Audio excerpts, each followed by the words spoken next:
सभी मित्रों good morning. Ram Ram.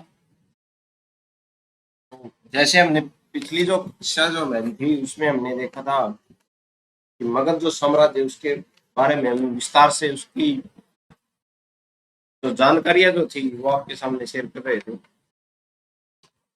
तो जैसे हमने मगध साम्राज्य में हमने सबसे पहले देखा बिंबिसार और फिर उसका पुत्र अजातशत्रु।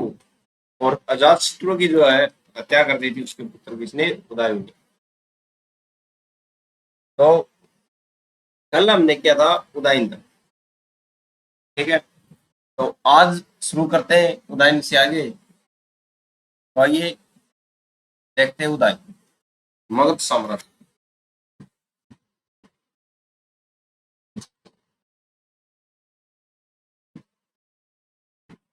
मगध साम्राज्य,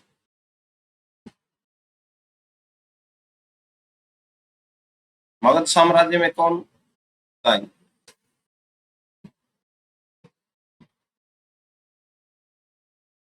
उदयन इनका समय, इनका जो काल जो था राज करने का वो था 460 ईसा पूर्व से 444 ईसा पूर्व तक। इन्होंने क्या किया, राज किया मगध साम्राज्य, ठीक है। पुराणों एवं जैन ग्रंथों के अनुसार गंगा तथा सोन नदियों के संगम पर पाटलिपुत्र कुसुमपुरा, यानी कि पाटलिपुत्र का जो पहले जो नाम जो बोलते हैं वो था कुसुमपुरा नामक नगर की क्या की थी, इन्होंने स्थापना की थी। और इसी को क्या बनाया था, अपनी राजधानी बनाया, ठीक है। तो जो उदयन जो थे, इन्होंने जो गंगा और जो सोन नदी, इनके इनका संगम है, इनके संगम के ऊपर मैप में होगा, देखो एक बार यहाँ पे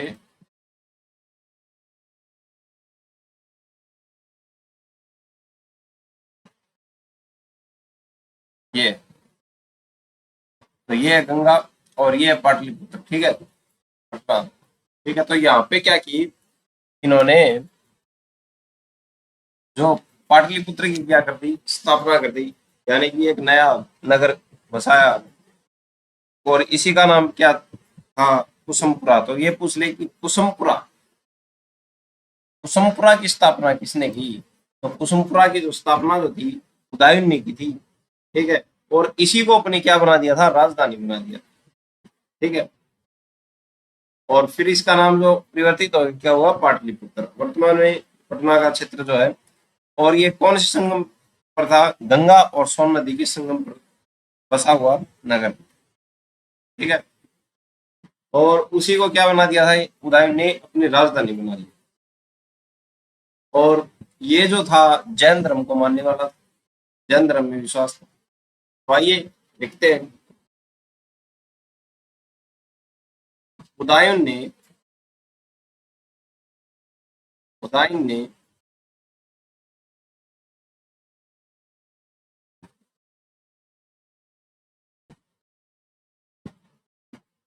ये हमको कैसे पता चलता है। तो जो पुराण और जैन ग्रंथों के अनुसार,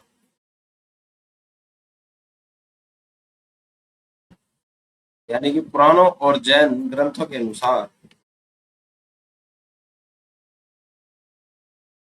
पुराणों व जैन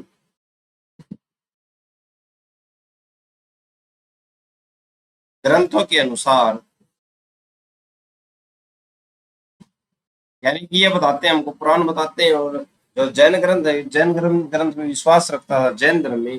तो वहां पे लिखा हुआ है कि उदयन जो है, उदयन ने क्या किया, अनुसार गंगा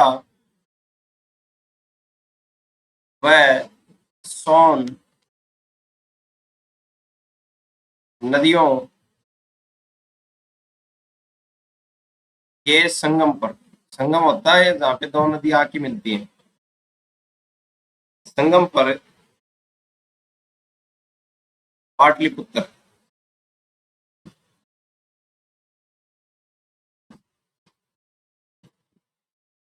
दूसरा नाम कुसुमपुरा,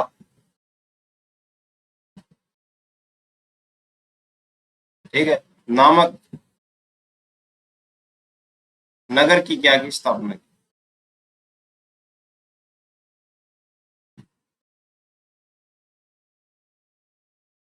स्थापना की तथा उसे अपनी राजधानी बना।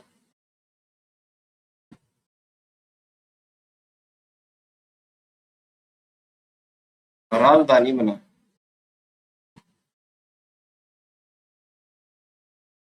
ठीक है, उदयन जैन धर्म को मानने वाला था, जैन धर्म में विश्वास रखता था। उदयन जैन धर्म का अनुयायी था।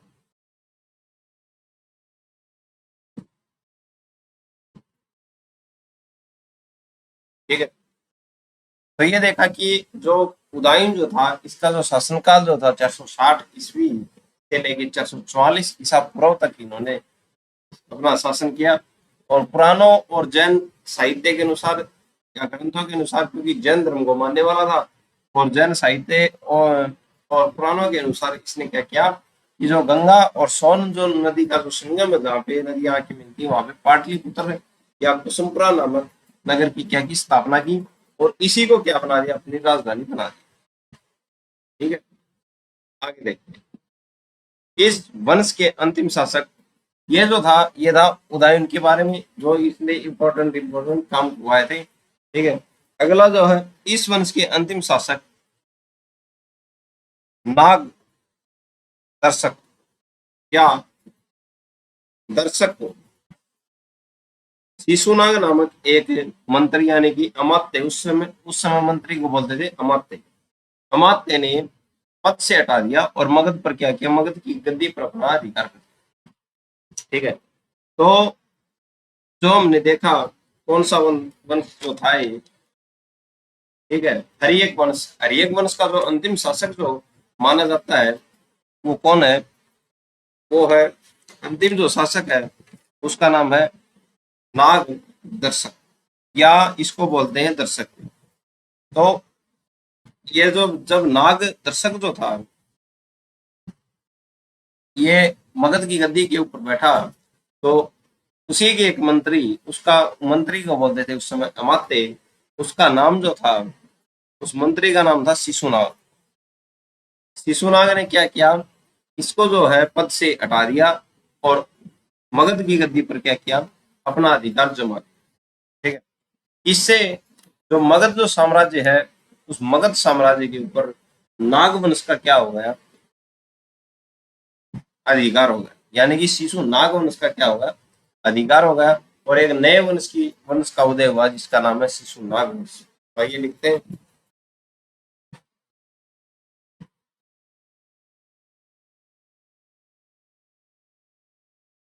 हरियक वंश का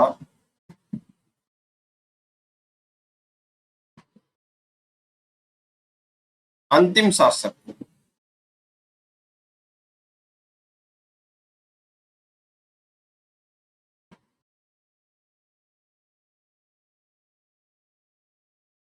अंतिम शासक नाग दर्शक या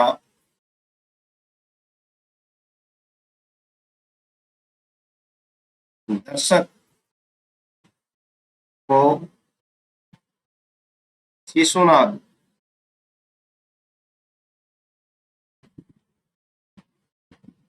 नामक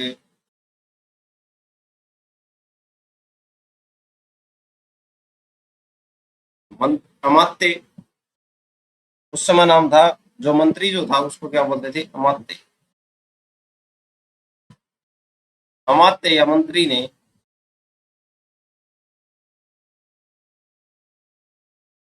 मगध की गद्दी से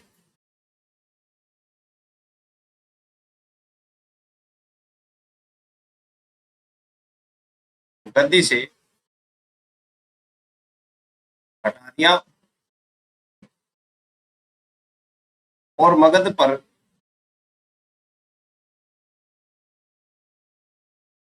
अपना अधिकार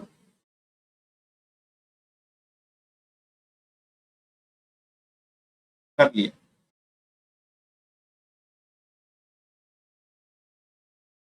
इससे इससे मगध पर शिशुनाग वंश का उदय हुआ।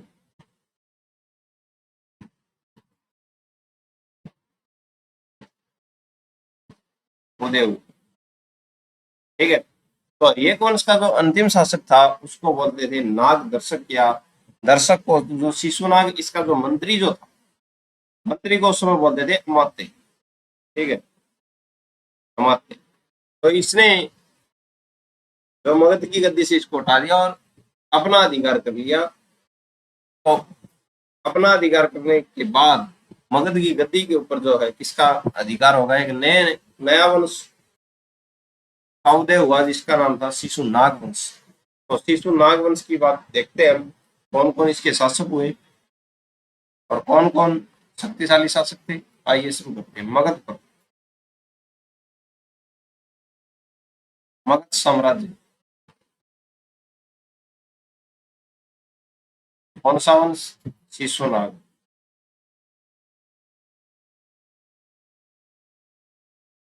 शिशुनाग वंश, शासक का नाम भी शिशुनाग था और इसी के नाम के ऊपर क्या पड़ गया, शिशुनाग वंश।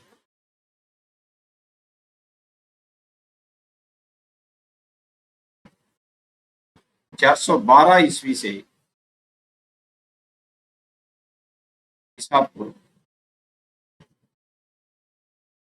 ठीक है। तो शिशुनाग, शिशुनाग जो था इसने क्या क्या कार्य किए, शिशुनाग की बात है। शिशुनाग,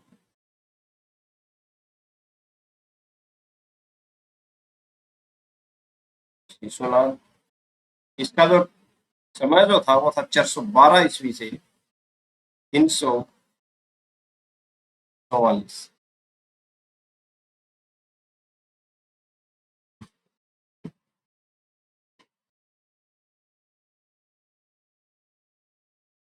ठीक। शिशुनाग वंश में पहला जो शासक जो था शिशुनाग, जो अमात्य यानी कि मंत्री था, किसका मंत्री था, वो दर्शक यानी कि हरेक वंश के जो राजा दर्शक जो थे उनका मंत्री था। उसने मगध के ऊपर क्या कर लिया, अपना अधिकार कर लिया और मगध की गद्दी पर शिशुनाग वंश का क्या हुआ, उदय हुआ। तो आइए शुरू करते हैं।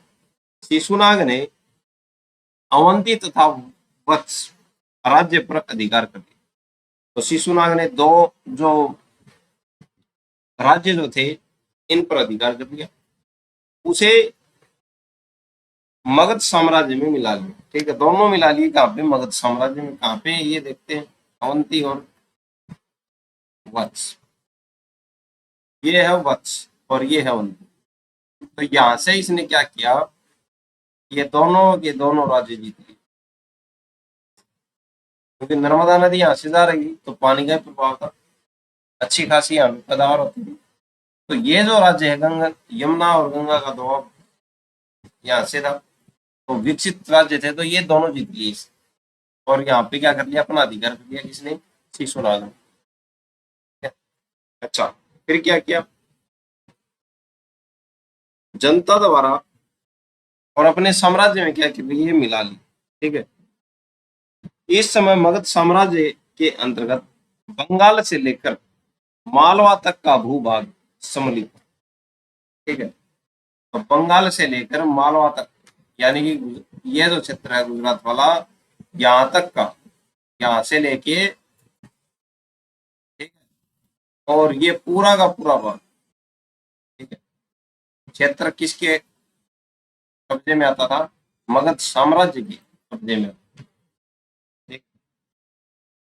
बंगाल से लेके मालवा तक का भूभाग सम्मिलित था। शिशुनाग ने वज्जी वजियों को, जो वज्जी जो था साम्राज्य, वजियों के ऊपर कठोर नियंत्रण रखने के लिए पाटलिपुत्र के अतिरिक्त वैशाली को अपनी दूसरी राजधानी बनाया। तो शिशुनाग ने क्या किया, ये जो क्षेत्र जो था वज्जी का, वैशाली, वैशाली को क्या बना दिया इसने, दूसरी राजधानी बना दिया। ठीक है, वज्जियों पर कंट्रोल करने के लिए। ठीक है, और पाटलिपुत्र तो पहले थी, लेकिन एक राजधानी यह बना दी कि जो वज्जी जो थे इन पर भी क्या किया जाए, कंट्रोल किया जाए। ठीक, आइए इनको लिखते हैं एक बार। ये जो कार्य जो थे ये थे शिशुनाग के, जो महत्वपूर्ण कार्य थे। अगला शासक होगा हमारा कालासुर। तो शिशुनाग,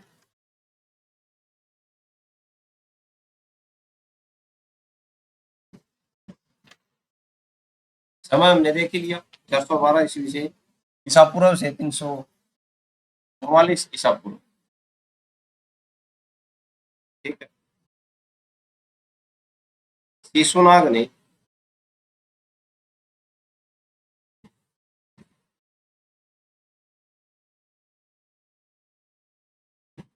अवंती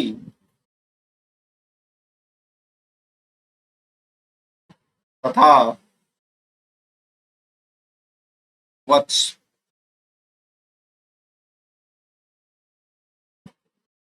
राज्य पर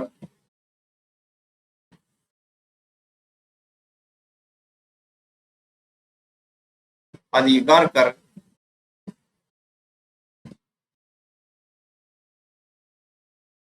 उसे मगध साम्राज्य,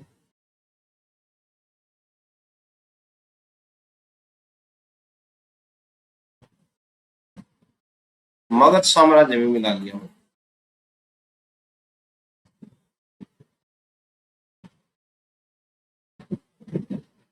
ठीक है, इस समय मगध साम्राज्य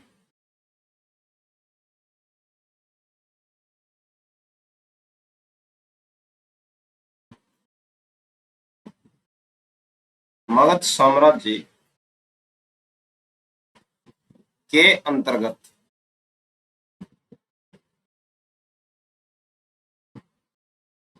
बंगाल से लेकर मालवा तक का भूभाग,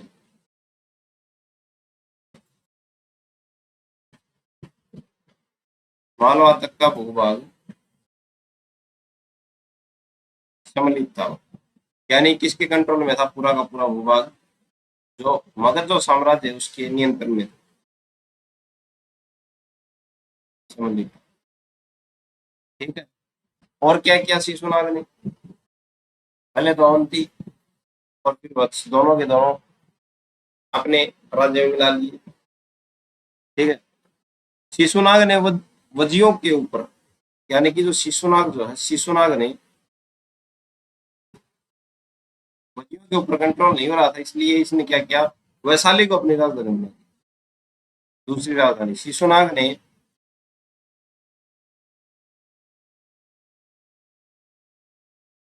वजियों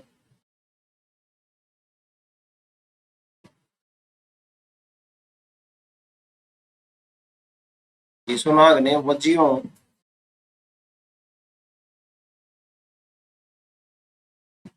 के ऊपर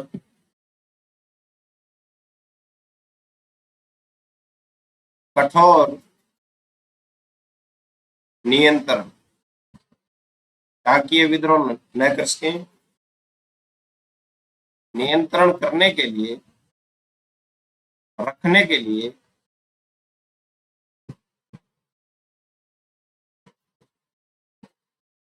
क्या किया, पाटलिपुत्र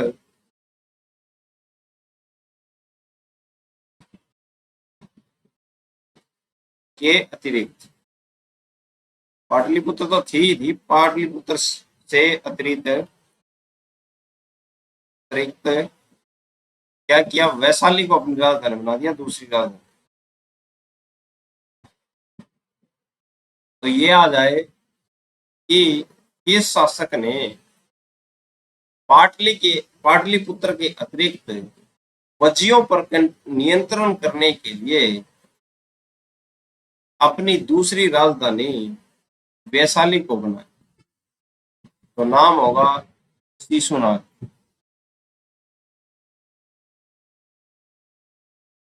बनाया, ठीक है। तो ये जो कार्य जो थे ये शिशुनाग ने किए। और ये जो मगध साम्राज्य जो था, हर्यक वंश का अमात्य था। दर्शक दर्शक जो था उसका मंत्री था, अमात्य उस समय मंत्री को बोलते थे, ठीक है। और हर्यक वंश का जो अंतिम शासक दर्शक जो था उसको गद्दी से उतार के इन्होंने क्या किया था, मगध साम्राज्य पर शिशुनाग वंश की नींव डाली। अगला शासक है शिशुनाग वंश से ही, कौन सा है, कालासु। मगध साम्राज्य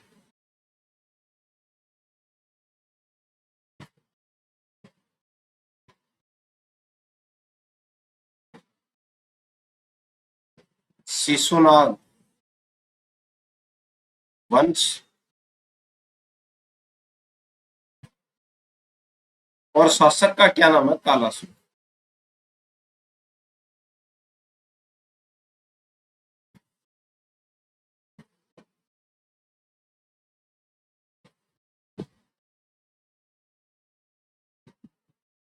ठीक है।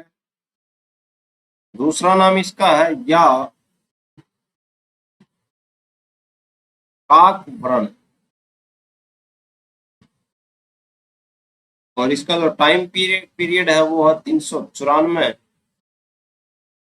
से लेकर 366 ईसा पूर्व। ठीक है।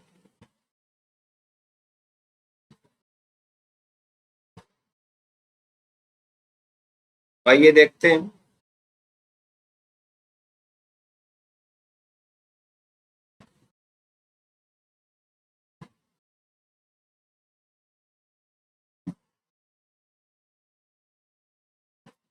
आइए शुरू करते हैं इसको। कालासो।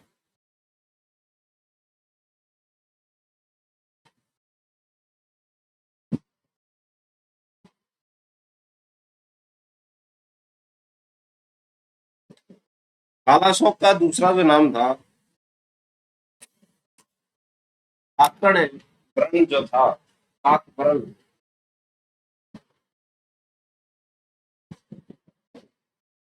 ये जो काक जो वर्ण जो नाम जो था, कालाशोक का दूसरा नाम था। ठीक है। और जो कालाशोक जो था, कालाशोक का नाम पुराण तथा दिव्य वदान में काक वर्ण मिलता है। ठीक है। इसलिए इसका जो कालाशोक का दूसरा नाम क्या है, काक वर्ण। ये कहाँ में मिलता है, पुराणों और दिव्य वेदान में। ठीक है, ग्रंथ है, इसमें मिलता है।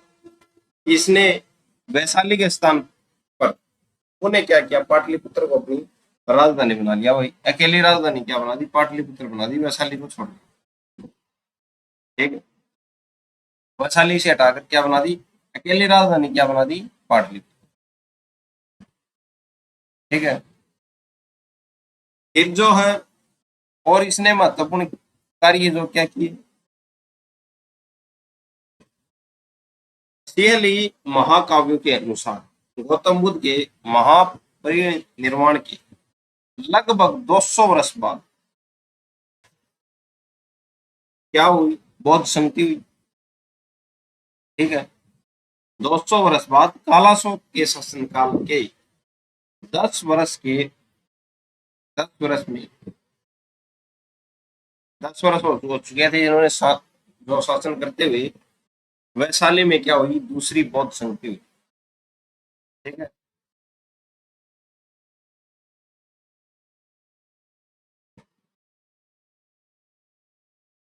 तो दूसरी बौद्ध संगति हुई।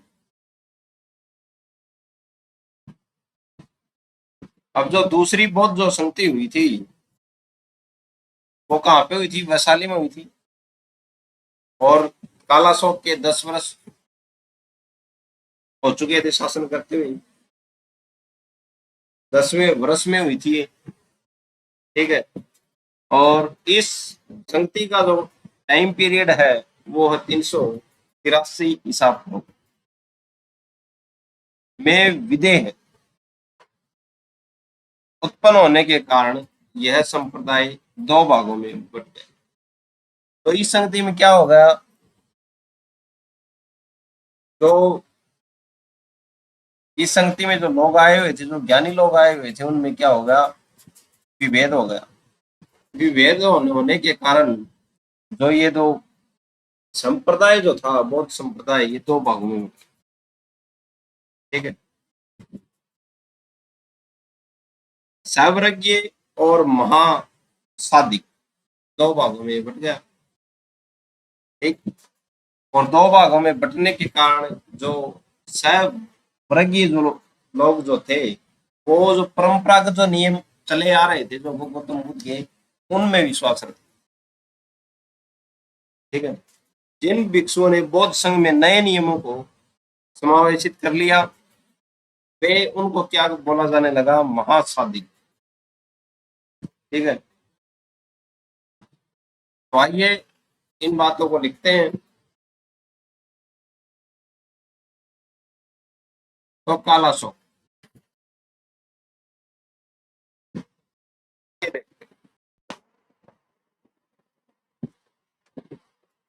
काला शोक के कार्य, महत्वपूर्ण कार्य इसमें क्या क्या,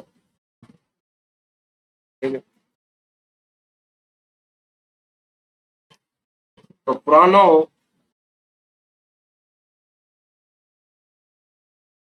पुरानो है दिव्य वरदान,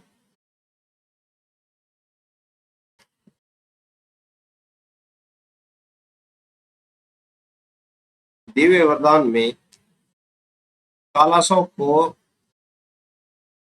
आग पर, ठीक है, नाम मिलता है, नाम से उल्लेख मिलता है,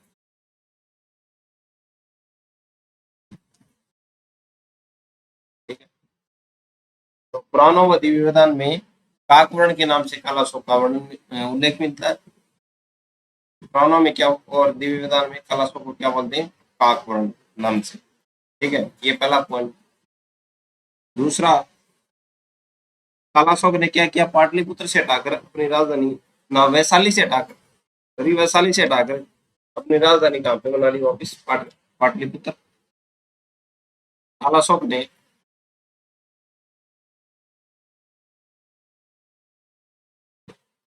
कालाशोक ने वैशाली से, यानी कि वैशाली को हटा दिया। पहले पाटलिपुत्र तो पहले भी थी, लेकिन वो तो दो राजधानियां बनाई थी जो शिशुनाग जो थे उन्होंने। लेकिन कालाशोक ने क्या किया, वैशाली को राजधानी हटा दिया। वैशाली को, कालाशोक ने वैशाली को राजधानी हटा दी, ठीक है। राजधानी क्या रही फिर, पाटलिपुत्र। पाटलिपुत्र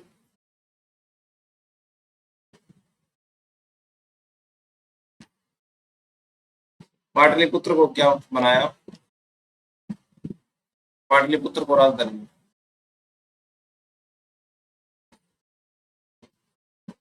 पाटलिपुत्र को राजधानी, ठीक है भाई। आगे क्या हुआ, कालाशोक के समय में क्या हुई, दूसरी बौद्ध संधि, ठीक है। और ये कब हुई, और ये कहाँ पे लिखा हुआ है, तो सिहलिमा काव्य है, सिहलिमा काव्य, सिहली महाकाव्य,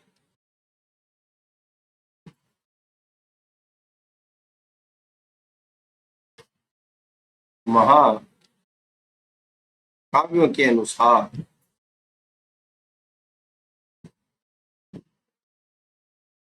सिहली महाकाव्यों के अनुसार गौतम बुद्ध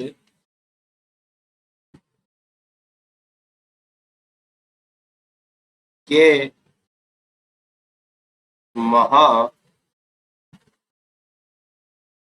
महापरिनिर्वाण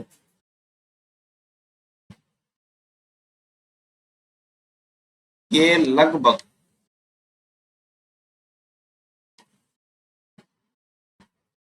100 वर्ष बाद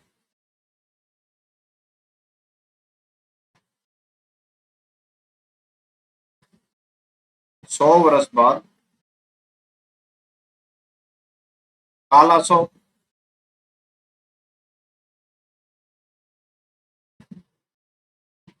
के शासनकाल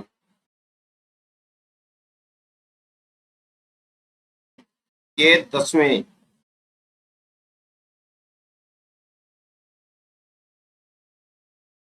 वर्ष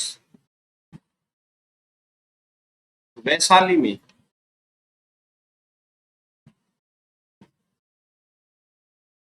में द्वितीय बौद्ध संघ की होती है।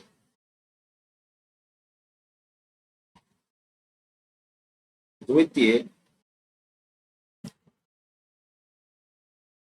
बौद्ध संगति का आयोजन हो।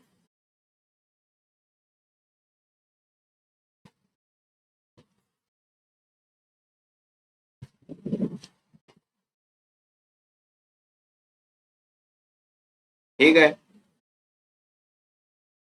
और संगति का जो समय जो था, इस संगति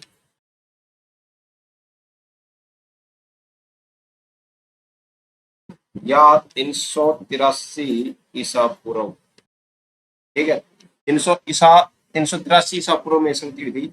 इस संगति में मतभेद हो गए। मतभेद होने के कारण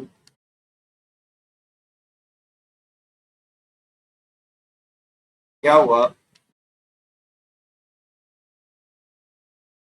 होने के कारण यह संप्रदाय होने के कारण यह संप्रदाय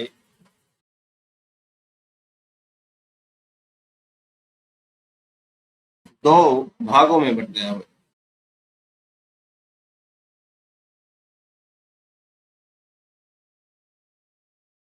ठीक है, तो एक जो था सवर्गीय और एक जो था महासादी, दो भागों में बट गया। कौन कौन से?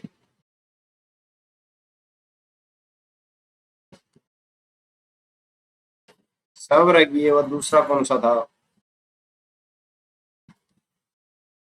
महासादी।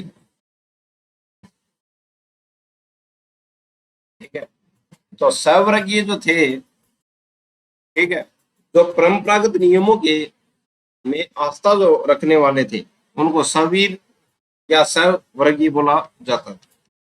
ठीक है, और जिन्होंने बौद्ध संगति में नए नियमों को समावेशित किया था, उनको क्या बोला जाता था? महासाधिक। ठीक है, ये अपने आप को क्या मानते थे? महा, यानी कि महासाधिक बोला जाता था, नए नियमों को लेके आए। ठीक है, तो आइए इनको देखते हैं।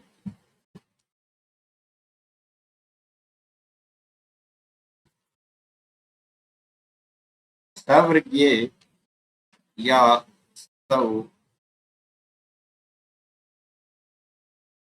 वीर, ठीक है, परंपरागत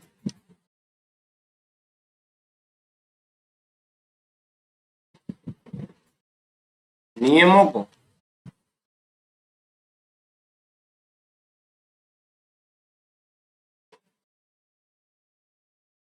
को मानने वाले,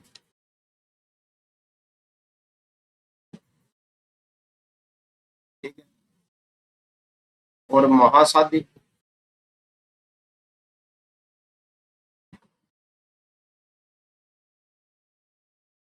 ये कौन थे? ये जो थे, जो संगति में,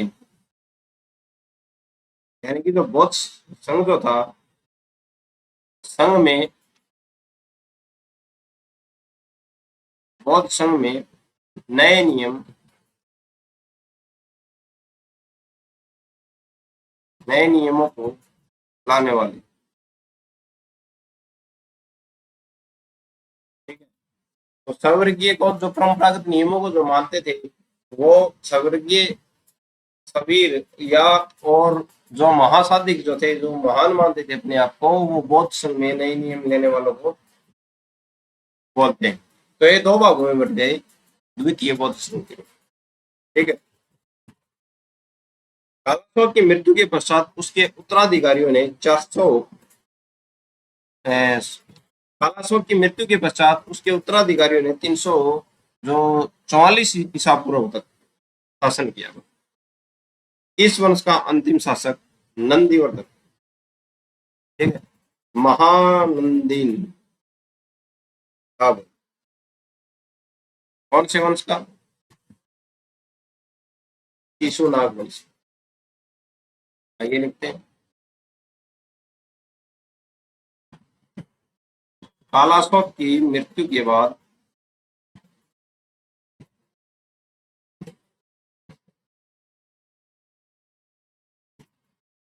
कालाशोक की मृत्यु के बाद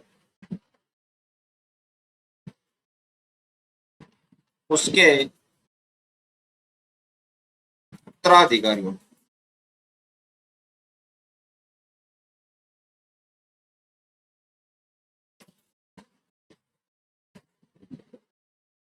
अधिकारियों ने 344 ईसा पूर्व तक शासन किया। वो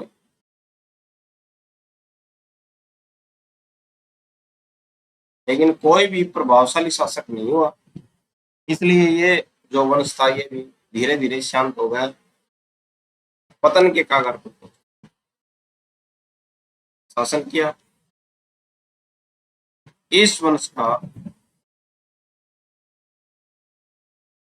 अंतिम शासक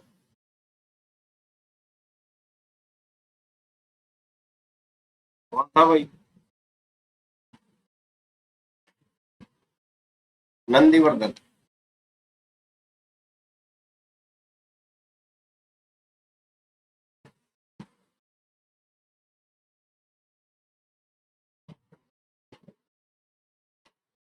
नंदीवर्धन महानंदिन ये बोला जाता है इसको।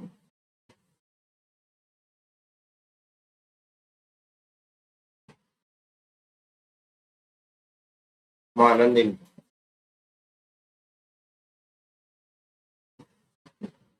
ठीक है।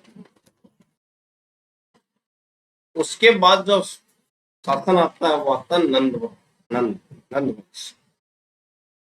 ठीक है। 344 ईस्वी तक जो कालाशोक जो था, कालाशोक ने दो के समय बौद्ध संधियां हुई 383 ईस्वी में ईसा पूर्व में, और इस बौद्ध संधि का स्थापित की वो, हाँ नोट डालो, दूसरी बौद्ध संधि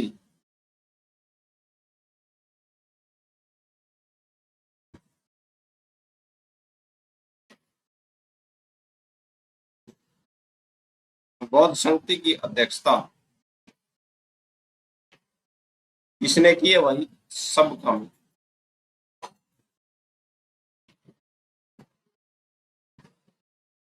सब काम ही ने किया। ठीक है। आगे आगे देखो। अगला जो शासन आएगा वो आएगा नंद वंश।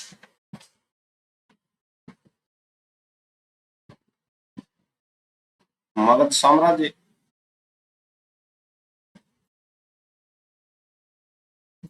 कौन सा वंश आ गया? नंद वंश।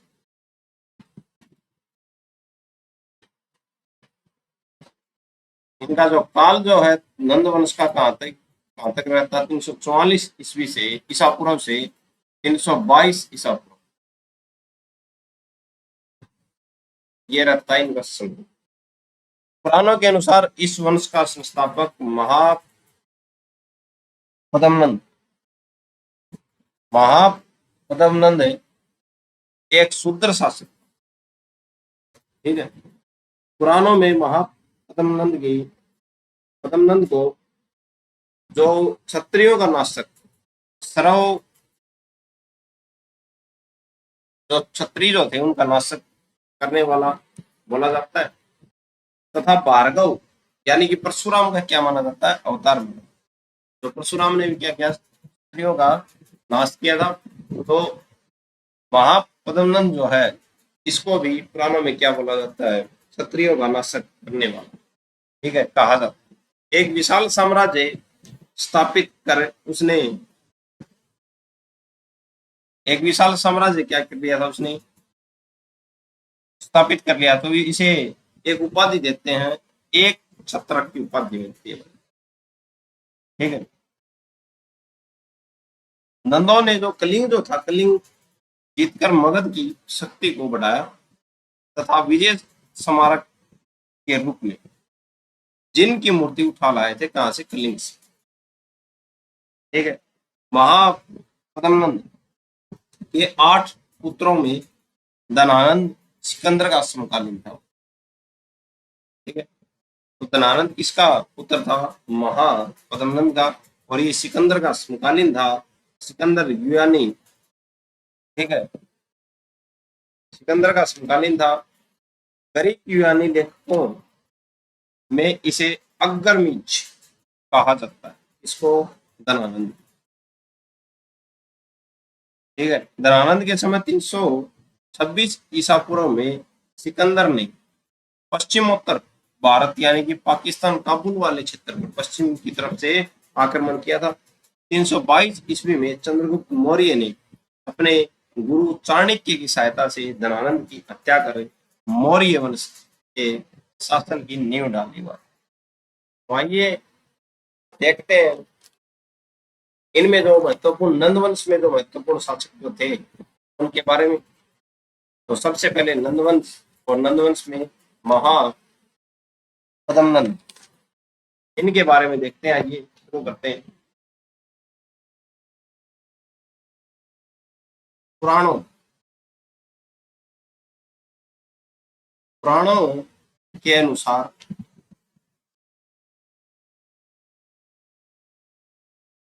इस वंश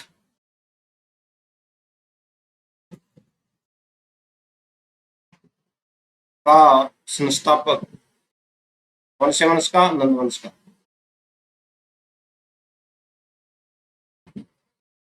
महापद्मनंद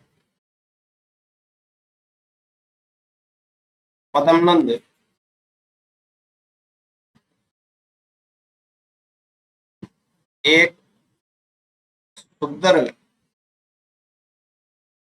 शासक था,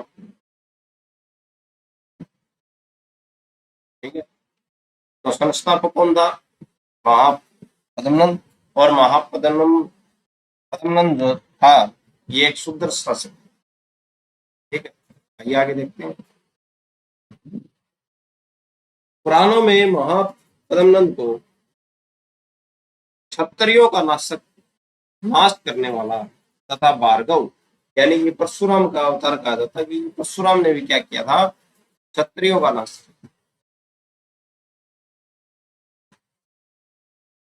पुराणों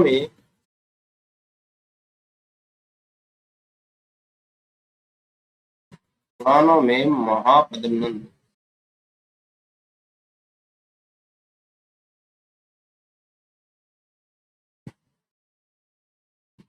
पद्मनंद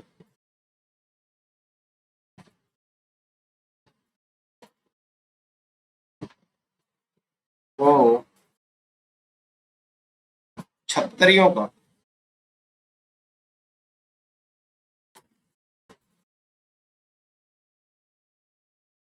क्षत्रियों का नाश करने वाला,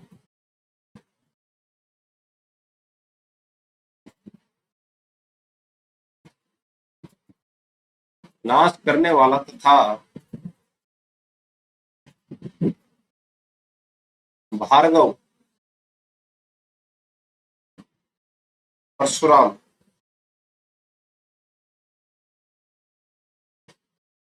परशुराम का अवतार कहा गया है। ये पूछ लेगी कि शासक को भार्गव कहा गया है या परशुराम का अवतार कहा गया है, तो महापद्मनंद है। और किस शासक ने क्षत्रियों का नाश किया? तो वह क्या आएगा? महापद्मनंद। ठीक है। एक विशाल साम्राज्य स्थापित कर अपने उसने क्या की? महापद्मनंद ने एक छत्र की उपाधि था। तो महापद्मनंद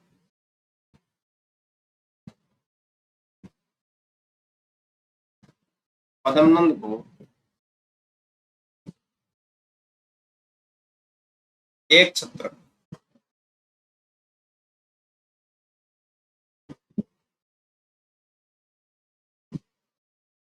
उपाधि मिली है। ठीक है। यानी कि एक छत्र, एक ही छत्र पूरा। ठीक है। एक छत्र राज, एक छत के नीचे। नंदों ने क्या किया? जो कलिंग जो था, कलिंग जीतकर मगध में मिला दिया।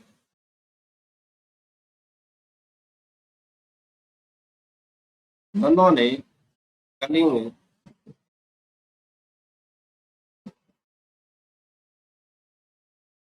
जीतकर मगध में मिला लिया।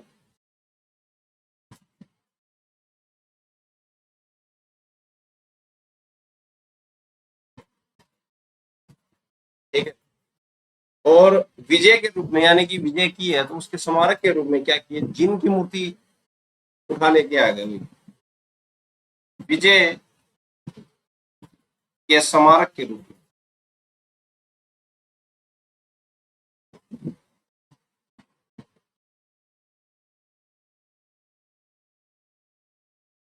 जिनकी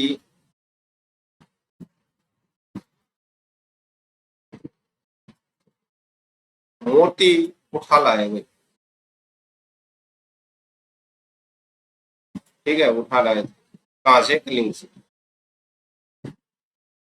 और जो महापद्मनंद जो है, इसके पुत्र हुए 8। ठीक है। 8 पुत्रों में से धनानंद जो था वो सिकंदर का समकालीन था। और ग्रीक जो यूनानी जो लेखकों ने इसे अग्रमीच कहा। इसको ये कहा भाई धनानंद।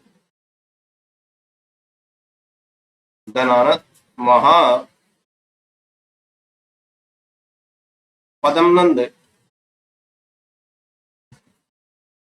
के 8 पुत्रों में से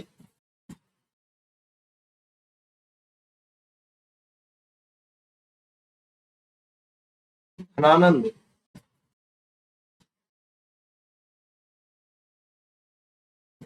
धनानंद क्या था? सिकंदर का समकालीन।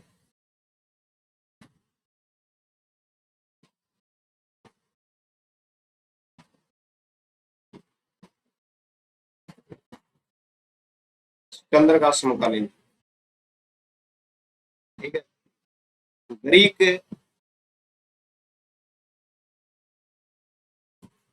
ग्रीक यानी कि यूनानी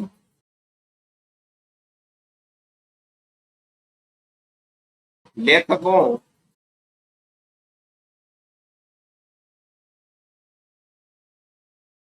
लेखकों में यानी कि लेखकों में इसे क्या कहा है? लेखकों ने इसे इसको धनानंद को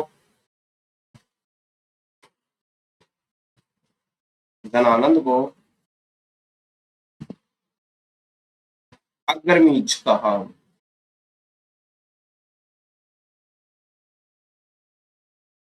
ठीक है। तो यूनानी जो लेखक जो थे, इन्होंने धनानंद को क्या कहा? अग्रमीच। और ये सिकंदर का समकालीन था। महापद्मनंद का आठवां आठवां जो क्या था पुत्र। ठीक है। 8 पुत्रों में से क्या था? एक सिकंदर का समकालीन। और नंदों ने तो कलिंग जो था वो जीत लिया था। और एक छत्र राज किया था। किसने? महापद्मनंद ने। इसलिए इसको एक छत्र की उपाधि मिली थी। ठीक है। और ये एक शूद्र शासक था।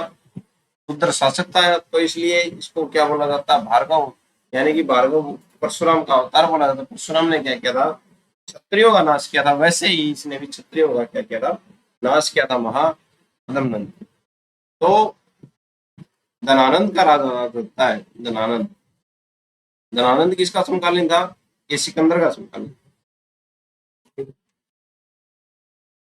धनानंद के समय 326 ईसा पूर्व में सिकंदर ने पश्चिमोत्तर, तो धनानंद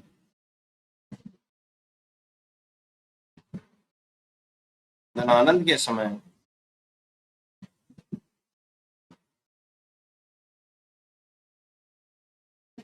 मगध साम्राज्य, सिकंदर ने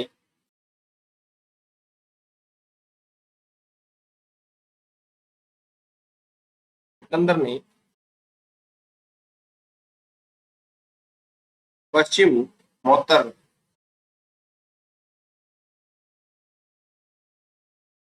भारत पर, कौन सा था, पाकिस्तान वाला क्षेत्र,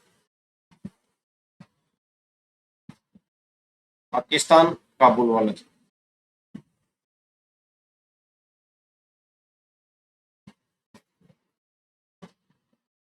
ये जो क्षेत्र था ये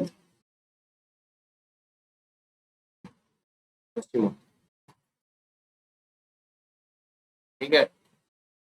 इस क्षेत्र से क्या किया था, जो सिकंदर था उसने भारत पर क्या किया था, आक्रमण किया, आक्रमण किया।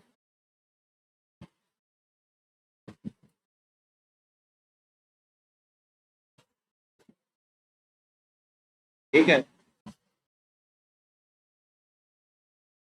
किस टाइम पे किया था ये, 326 ईसा,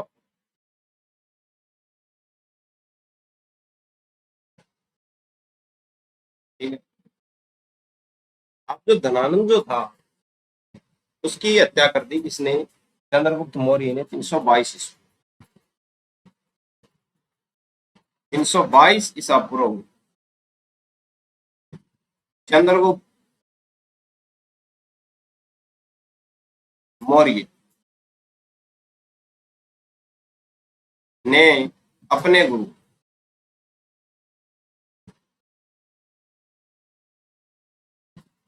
चाणक्य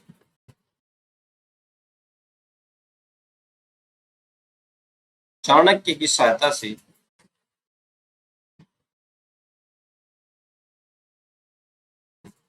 धनानंद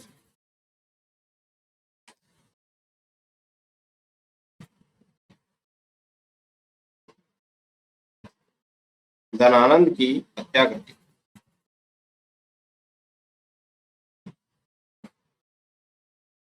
हत्या कर मौर्य वंश की नींव डाल दी, वही कहां पे, मगध पे।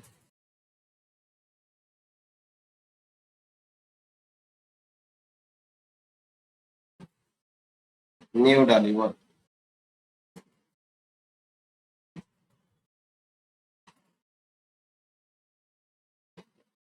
ठीक है। मौर्य वंश की क्या डाल दी, नींव डाल दी वही, इसने चंद्रगुप्त मौर्य ने किसकी हत्या करके, धनानंद की हत्या करके, किसकी सहायता से की, तो चाणक्य की सहायता से की। चाणक्य कौन था, चाणक्य है चंद्रगुप्त मौर्य का गुरु, ठीक है। अर्थशास्त्र की रचना चाणक्य द्वारा, ठीक है। तो अब जो बात होगी, बात है मौर्य साम्राज्य, मौर्य वंश, मगध पर मौर्य वंश। तो मौर्य वंश की शुरुआत कल से करेंगे। तो आज के लिए इतना ही, आशा है आपको समझ में आया होगा। धन्यवाद।